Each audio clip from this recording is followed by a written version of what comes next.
زارون جو اتنی کوششوں کے باوجود اب تک فضا کو تلاش نہیں کر پایا۔ زارون جس کا کہنا یہ ہے کہ وہ ہر روز ایک نئی صبح کے ساتھ فضا کو تلاش کرنے کے لیے اپنے گھر سے نکلتا ہے اور ہر روز اس کے دل و دماغ میں بس یہی ایک سوال گونج رہا ہوتا ہے کہ فضا زندہ بھی ہے یا نہیں۔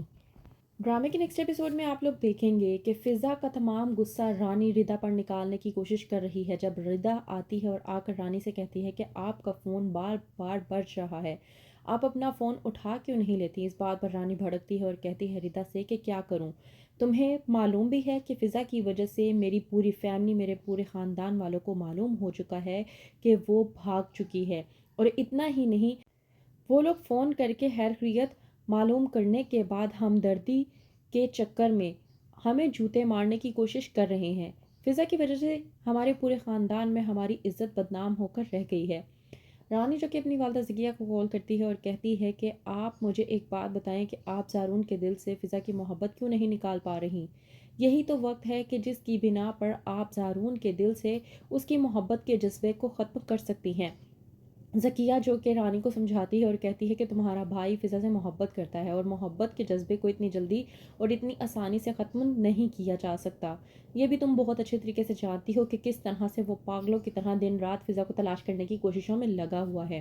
اس بات پر رانی بھڑکتی ہے اور کہتی ہے زکیہ سے کہ میں نے آپ کو پہلے ہی کہا تھا کہ یہ لڑکی ہمارے گھر کی بہو بننے کے لائق نہیں ہے، لیکن آپ لوگوں نے میری ایک بات نہیں مانی۔ دوسری طرف سعید زکیہ سے کہتا ہے کہ میری بیٹی رانی نے مجھے بالکل ٹھیک کہا تھا، مجھے زارون کی ضد پوری نہیں کرنی چاہیے تھی۔ اس لڑکی کو ہم نے اپنے گھر کی بہو بنانے کا سوچ کر بہت بڑی غلطی کر دی ہے۔ میں نہیں چاہتا کہ یہ لڑکی ہمارے گھر کی عزت بنے۔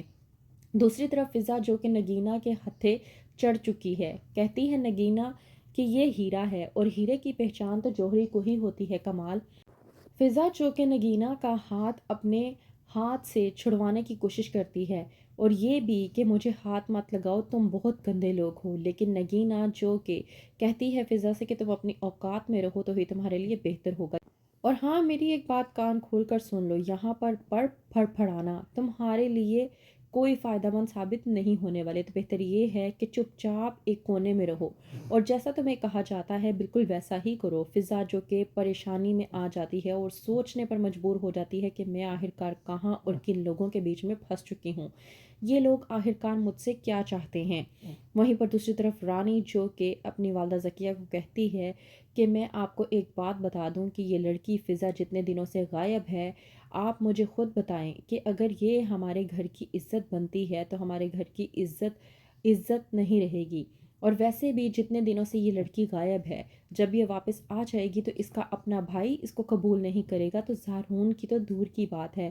آپ کو چاہیے کہ آپ اپنے بیٹے کو سمجھائیں، کیونکہ یہ جذبات کو توڑنے کا وقت ہے اور یہی وقت ہے کہ ہم زارون کو سمجھا سکتے ہیں۔ دوسری طرف ثاقب جو کہ فضا کو لے کر بہت زیادہ پریشان ہوتا ہے اور کہتا ہے کہ یہ سب کچھ شاید میری وجہ سے ہی ہو رہا ہے، فضا پتہ نہیں کہاں ہے، میں اس کو لے کر بہت زیادہ پریشان ہوں۔ تو اس بات پر رانی بھڑکتی ہے اور دل ہی دل میں سوچتی ہے کہ میں جتنا ان دونوں بہنوں کی محبت کو ثاقب کے دل سے نکالنے کی کوشش کرتی ہوں، ان دونوں بہنوں کی محبت پھر سے ثاقب کے دل میں اجاگر ہو جاتی ہے۔ ایسا کیوں نہیں ہو جاتا کہ ثاقب کے دل میں صرف اور صرف میں، میرا بچہ اور ہمارا گھر ہوں، ان بہنوں کا کوئی بھی نام و نشان نہ ہو۔ تو کیا رانی کی یہ خواہش پوری ہو پائے گی؟ کیا فضا مل پائے گی زارون کو، یا پھر زارون کبھی بھی تلاش نہیں کر پائے گا فضا کو؟ کیا ہوگا آگے؟ مزید جاننے کے لیے دیکھتے رہیے ڈرامہ سیریل شکنجہ۔